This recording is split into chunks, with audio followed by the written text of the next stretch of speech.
요한복음 4장 말씀 같이 보겠습니다. 아버지께 참되게 예배하는 자들은 영과 진리로 예배할 때가 오나니 곧 이때라. 아버지께서는 자기에게 이렇게 예배하는 자들을 찾으시느니라. 하나님은 영이시니 예배하는 자가 영과 진리로 예배할지니라. 하나님이 찾으시는 예배자들 되시기를 바랍니다. 아멘이시죠?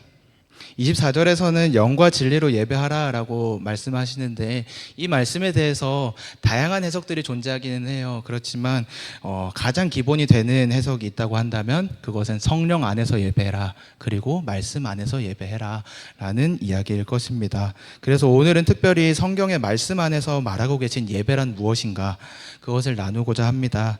그래서 내 안에 담겨있는 예배, 오늘 그리팅 첫 번째 질문이죠. 내 안에 나에게 예배란 어떤 의미입니까? 이 질문을 넘어서서 하나님께서 우리에게 갖고 계신 예배에 대한 의미를 발견하시는 우리 모두가 되었으면 좋겠습니다. 그래서 우리의 예배가 하나님의 마음에 합당한 예배가 되어서 하나님께서 보시고 참 기뻐하시는 우리 교회 예배가 되었으면 좋겠습니다.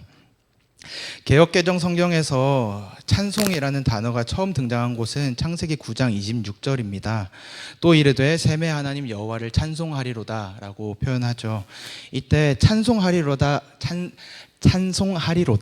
라는 말에 사용된 히브리어는 바라크라는 단어인데요, 이 단어에는 경배하다 혹은 찬양하다 라는 의미가 담겨 있다고 합니다. 그런데 그 뜻을 조금 더 자세히 살펴봤더니 이 뜻은 무릎을 꿇다 라는 뜻에서 파생되었다고 합니다. 다시, 바라크라는 단어가 찬송하리로다 라는 말에 사용이 되었는데, 이 뜻은 찬양하다, 경배하다 라는 뜻을 갖고 있지만 이것은 파생되기로는 무릎을 꿇는 행위에서 파생되었다고 합니다.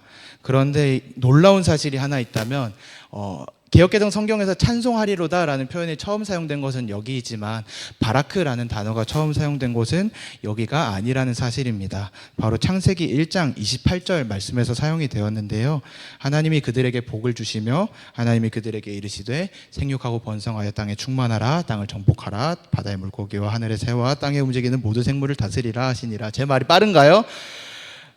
괜찮죠? 이 말씀에서 바라크라는 단어가 처음 사용이 되었다고 하는데 어디일까요? 안 넘어갔었군요. 큐. 혹시 답이 나와버렸어요. 죄송해요. 복을 주시며라는 단어에서 사용이 되었다고 합니다. 그런데 좀 의아하기는 하죠.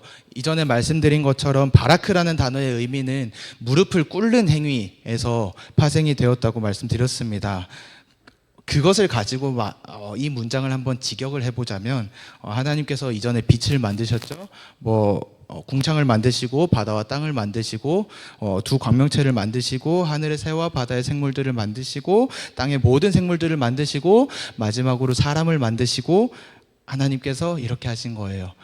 당신께서 만드신 사람 앞에 무릎을 꿇으시고 생육하고 번성하여 땅에 충만하라, 땅을 정복하라, 땅을 다스리라 라고 말씀하셨다는 것이죠. 다시 말해서 창조주이신 하나님께서 피조물인 사람 앞에 무릎을 꿇으셨다라는 표현이 되는 거죠. 이런 행위는 사실 사람의 문화 안에서도 이해되기 어려운 행위이기는 합니다. 가령 대통령이 어느 지역에 가서 어떤 사람 앞에 가서 무릎을 꿇고 행복하십시오 이렇게 이야기를 했다고 치면은 기사 나고 막 잘했니 못했니 여당이랑 야당이랑 싸우고 막 난리 나는 거예요, 그때부터는. 그런데 하나님께서 이렇게 하셨다라는 것이죠. 사람이 하나님께 무릎 꿇어야죠. 피조물이 창조주에게 무릎을 꿇는 게 마땅하죠. 그런데 바라크, 무릎을 꿇다라는 단어는 사람 편에서 하나님께 하는 이 행위에 먼저 사용된 것이 아니라 하나님께서 사람에게 먼저 그 의미로 다가오셨다라는 사실입니다. 이렇게 볼 수 있을까요? 피조물로서는 감히 감당할 수 없는 존중과 사랑을 담은 하나님의 표현, 무릎을 꿇으시고 얘들아 생육하고 번성해서 땅에 충만해라, 땅을 정복해라, 땅을 다스려라 라고 말씀하신 것이죠. 그리고 신학자들은 혹은 성경을 번역하는 분들은 이 말을 어떻게 번역해야 할까? 하나님이 우리에게 복을 주셨다 라고 밖에 표현할 수 없지 않았을까라고 해석하시더라고요. 하나님은 사람에게 복을 주십니다. 감당할 수 없는 복을 주시죠. 당신의 모든 것으로 우리를 섬기시고 우리를 사랑하십니다. 그리고 사람은 하나님께 무릎을 꿇습니다. 경배와 찬양을 올려드립니다. 우리의 모든 것을 다해서 하나님을 섬깁니다. 또한 하나님을 사랑합니다. 하나님과 우리의 관계는 이렇게 가진 모든 것을 다해서 서로를 섬기고 사랑하는 관계다라고 정리할 수 있을 것 같습니다. 하지만 인간은 타락했죠. 죄를 범했죠. 그래서 이제는 거룩하시기만 하신 하나님께 이렇게 친밀하게 다가갈 수만은 없게 되어 버렸습니다. 그래서 하나님께서는 제사, 우리말로 하면은 예배라는 것을 명하시고 그 가운데 우리를 만나시겠다라고 약속하시고 그 만남을 회복하시겠다라고 약속하십니다. 출애굽기 29장 42절의 말씀인데요. 너희가 대대로 여호와 앞 회막 문에서 드릴 번제라라고 번제를 설명하신 이후에 이렇게 말씀하시는 거예요. 내가 거기서 너희와 만나고 내게 말하리라. 하나님께서 우리에게 예배를 명령하시는 이유는 명확하십니다. 그것은 내가 거기서 너희와 만나겠다라고 하시는 것이죠. 하지만 만나야 하는 사이인데 늘 함께 해야만 하는 사이인데 우리의 죄로 말미암아 거룩하신 하나님과 늘 함께 할 수는 없게 되어 버렸기 때문에 한 제물을 두어서 그곳에 우리의 죄를 전가하게 하시고 그 제물의 죽음으로 말미암아 우리의 죄를 도말하여서 우리가 거룩하신 하나님께로 나아갈 수 있는 길을 여신 것입니다. 하지만 이스라엘에게는 이조차도 쉽지 않았던 모양입니다. 이스라엘의 역사를 살펴보니까 왜 이렇게까지 하나 싶을 정도로 각종 우상숭배 또 죄에 빠져있는 모습들을 보게 됩니다. 하지만 그 모습을 보고서 마냥 얘네 왜 이러냐라고 폄하할 수만은 없는 것이 아마 우리의 모습도 이와 별반 다르지 않기 때문이 아닐까요? 그런 우리에게 하나님은 이렇게 말씀하세요. 너희는 이전 일을 기억하지 말며 옛날 일을 생각하지 마라. 보라, 내가 새 일을 행하리니 이제 나타낼 것이다 라고 말씀하시죠. 새 일을 행하시겠다라고 약속하십니다. 그리고 이전의 일, 옛날의 일은 생각하지도 마라고 하십니다. 그런데 여기서 이전 일이라고 하는 것은 무엇일까요? 옛날에 일어났었던 그 일은 무엇일까요? 혹시 나의 좋지 않은 과거, 내 수치, 그 현장을 말씀하시는 것일까요? 이전의 말씀에서는 이렇게 말씀하세요. 나 여호와가 이같이 말하노라. 바다 가운데 길을 큰 물 가운데 지름길을 내고 병거와 말과 군대의 용사를 이끌어내어 그들이 일시에 엎드러져 일어나지 못하고 소멸하기를 꺼져가는 등불 같게 하였느니라. 너희는 이전 일을 기억하지 말며 옛날 일을 생각하지 마라. 여기서 말하는 이전 일, 옛날 일은 우리의 수치가 담긴 어떤 과거, 우리의 잘못 이런 일을 말씀하시는 것이 아니라 말씀에서 볼 수 있는 것처럼 출애굽의 현장을 말씀하고 있는 것입니다. 수치스러운 우리의 과거나 죄악된 우리의 행실이나 우리가 지워버리고 싶은 우리의 모습들이 아닙니다. 그 어느 사건보다도 영광스러웠던 기적 그 자체였던 출애굽의 사건을 하나님께서 말씀하시고 그 일을 생각하지 마. 왜냐하면 지금부터 새 일을 행할 건데 그 일은 이것과는 비교할 수 없는 엄청난 일일 거야 라고 선언하시는 것이죠. 그리고 그 목적을 말씀하시는데 이렇게 말씀하십니다. 이 백성은 내가 나를 위하여 지었나니 나를 찬송하게 하려는 것이라. 하나님께서 새 일을 행하시겠다고 우리에게 약속하시면서 그 목적이 하나님 편에 하나님께서 어떤 하나님의 왕국을 다시 만들 거야. 하나님이 어떤 새로운 일, 큰 일을 행하실 거야. 영광 받을 거야. 이렇게 말씀하시는 것이 아니라 이 백성을 보니까 너네들을 보니까 너는 나를 찬송해야 마땅한데 너는 나와 만나야 마땅한데 나와 깊은 친밀함을 누려야 마땅한데 지금 그 모습이 그렇지 못하네. 하지만 이전 일은 생각하지 마. 이제 새 일을 행할 거야. 그리고 그 새 일로 말미암아 일어날 일은 너네가 이 예배자로서의 정체성을 회복하게 될 것이야 라고 말씀하시는 것입니다. 그리고 그 새 일은 무엇이죠? 우리가 잘 아는 것처럼 예수 그리스도이십니다. 할렐루야. 이사야 53장에서는 예수 그리스도를 이야기하면서 이렇게 말씀하십니다. 여호와께서 넘어가세요. 큐. 그냥 넘겨주시겠어요? 이사야 53장 10절의 말씀입니다. 여호와께서 그에게 상함을 받게 하시기를 원하사 질고를 당하게 하셨은즉 그의 영혼을 속건 제물로 드리기에 이르면 그가 씨를 보게 되며 그의 날은 길 것이요 또 그의 손으로 여호와께서 기뻐하시는 뜻을 성취하리로다. 여호와의 뜻이라는 단어가 나옵니다. 이 여호와의 뜻은 무엇인가? 에베소서를 통해서 이 말씀을 좀 보려고 하는데요. 보통은 이제 제가 혹시 논술 배워보실 분 계세요? 저는 배워봤거든요. 논술 배울 때 이렇게 가르쳐요. 한 문장은 40자 내외로 쓰는 게 가장 효과적이다 라고 이렇게 가르쳐요. 그런데 에베소서 1장 3절부터 14절의 말씀을 보면요, 이만큼의 말씀이 한 문장으로 기록이 돼 있어요. 헬라어 원어로 보면 한 문장이거든요. 놀랍게도 수많은 주어, 수많은 동사가 한 문장 안에 이루어져 있고 그 문장을 수식하는 단어들도 즐비하게 이 문장 안에 있는 것을 보게 됩니다. 이런 거예요. 하나님 진짜 좋은 분인데 하나님이 이래서 좋고 저래서 좋고 이래서 좋고 이래서 좋아. 이런 식으로 뭔가 어떻게 보면은 바울이라고 하는 이 책의 저자가 횡설수설할 정도로 이 하나님께서 주신 은혜가 너무 감격이 되어서 너무 기뻐서 이 말도 쓰고 싶고 저 말도 쓰고 싶고 그렇게 함축하고 이 단어도 쓰고 저 단어도 쓰고 이렇게도 수식하고 저렇게도 수식하고 하면서 하나님께서 우리 가운데 행하신 일을 기록한 것으로 보입니다. 근데 이렇게만 보면은 좀 어렵잖아요. 이 말씀을 해석하는 몇 가지 방법들이 있는데 그 중에 하나는 후렴구를 캐치해내는 거예요. 다음 장을 보시면 이제 6절에서 그의 은혜의 영광을 찬송하게 하려는 것이라, 12절에서는요 그의 영광의 찬송이 되게 하려 하심이라, 14절에서는요 그의 영광을 찬송하게 하려 하심이라 라고 세 번에 걸쳐서 후렴구처럼 비슷한 문장이 등장하는 것을 볼 수 있습니다. 이것으로 비추어 볼 때 이 한 문장, 에베소서 1장 3절에서 14절까지의 한 문장은 3절에서 6절까지의 한 부분, 7절부터 12절까지의 한 부분, 그리고 13절에서 14절까지의 한 부분, 총 이렇게 세 부분으로 나눌 수 있는 것으로 보여지는데요. 그 관점 안에서 이 문장을 본다고 한다면 3절에서 6절까지는 하나님께서 우리에게 행하신 일, 다음에 깊이 읽어보세요. 하나님께서 우리에게 행하신 일은 무엇인가?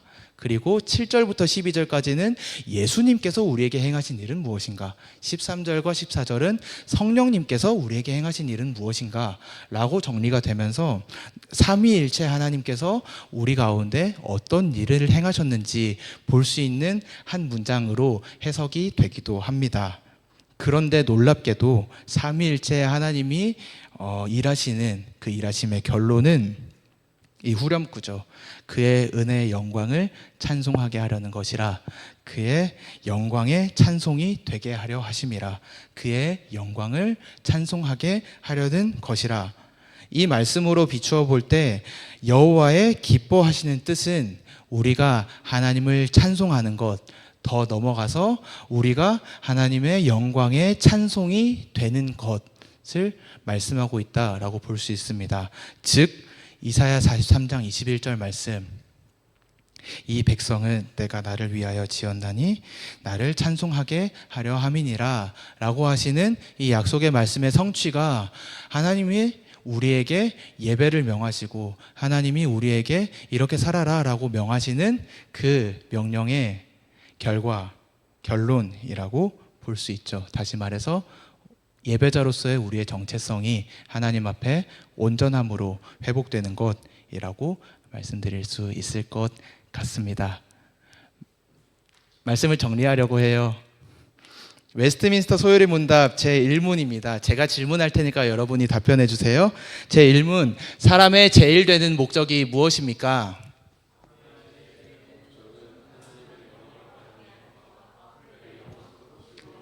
한 번만 더 할게요. 사람의 제일 되는 목적이 무엇입니까?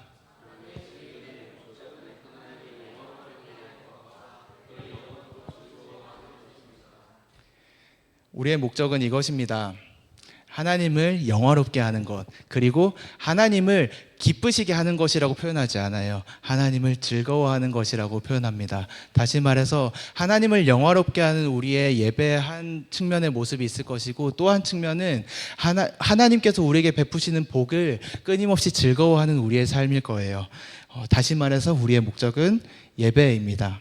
더 나아가서 예배를 통해서 하나님과의 친밀한 관계 가운데로 나아가는 것입니다. 그 관계, 하나님과의 친밀한 관계가 회복되기를 하나님께서는 원하십니다. 이제 어떻게 하시겠어요? 두 가지를 여러분께 제시해 드리려고 해요. 첫째로는 우리에게 주어진 예배 시간들이 있죠.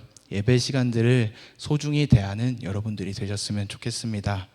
주일 예배에 전심으로 참여하시기를 바랍니다. 늦게 오지 마시고요. 오셔서 주무시지 마시고요. 이곳 가운데 임재하시는 하나님을 마음껏 누리셨으면 좋겠습니다. 목사님은 자도 된다고 이야기는 하시는데 주무시지 마세요. 가능한. 수요 예배와 금요 기도에 참여하시기를 부탁드립니다. 큰 은혜가 있습니다. 오셔서 기도하시고 하나님을 누리셨으면 좋겠습니다. 예배팀 이 일들의 모범이 되세요. 이 모든 예배를 온 힘 다해서 섬겨가시기를 바랍니다. 우리가 무너지면 안 됩니다. 우리가 먼저 잘해야 됩니다. 두 번째입니다. 예배가 이곳에서만 멈추지 않도록 하십시오. 우리의 삶을 예배로 드리시기를 바랍니다. 계속 이야기한 것처럼 예배라고 하는 것이 하나님과의 만남이라고 한다면, 반대로는 예배가 아닌 자리는 하나님과의 만남이 아니라고도 말할 수 있을 것 같아요. 그렇다면 하나님을 일주일에 2시간만 만나는 분으로 두지 마세요. 너무 나 스스로가 불쌍한 인생이 될 것 같아요. 주중에도 만나시고, 주일 예배에 와서도 만나시고, 주일 예배가 끝나고도 만나시고, 수요 예배 때도 만나시고, 금요 예배 때도 만나시고, 하나님과의 만남, 하나님과의 동행을 끊임없이 가져가시기를 바랍니다. 이 일을 위해서는요, 우리에게 너무나도 좋은 장치가 있어요. 마라삼이죠. 우리 소그룹이죠. 소그룹에 전심 전력하여 참여하시기를 부탁드립니다. 그 방법이 무엇이냐? 다음 주에 예찬 간사님이 나눠주실 거예요. 기도하겠습니다. 하나님 아버지, 우리에게 예배라는 선물 같은 시간을 허락해 주셔서 감사합니다. 그런데 이 예배라는 것의 의미를 이렇게 돌아보니까 우리가 원하는 것보다 더 큰 하나님의 원하심이 있음을 봅니다. 우리가 하나님을 만나고자 하는 이 의지보다 더 큰 우리를 만나고자 하시는 하나님의 의지가 있음을 봅니다. 이제 우리의 예배를 한층 더 성장시켜서 단순한 행위나 형식으로 머무르는 것을 넘어서 우리에게 주어진 모든 예배의 시간 가운데 살아계신 하나님을 만나는 통로로 시간을 잘 사용하기로 결단합니다. 또한 이 시간을 넘어서 우리 삶의 모든 순간순간마다 하나님을 만나고 감각하고 하나님과의 친밀함으로 나아가는 우리가 되기를 원합니다. 다윗을 왕으로 세우시고 증언하여 이르시되 내가 이새의 아들 다윗을 만나니 내 마음에 맞는 사람이라 내 뜻을 다 이루리라 하시더니, 하나님께서 우리 한기대학교회를 마주하실 때에 내 마음에 합하다, 이 예배가 참 좋다, 내 뜻을 다 이룰 수 있겠다 하실 만한 우리의 예배가 되기를 소망합니다. 이 자리에 모인 한 사람 한 사람의 예배자들 안에 성령님 함께 하셔서 영과 진리로 예배하는 예배자, 하나님이 찾으시는 예배자들 되도록 이끌어 주십시오.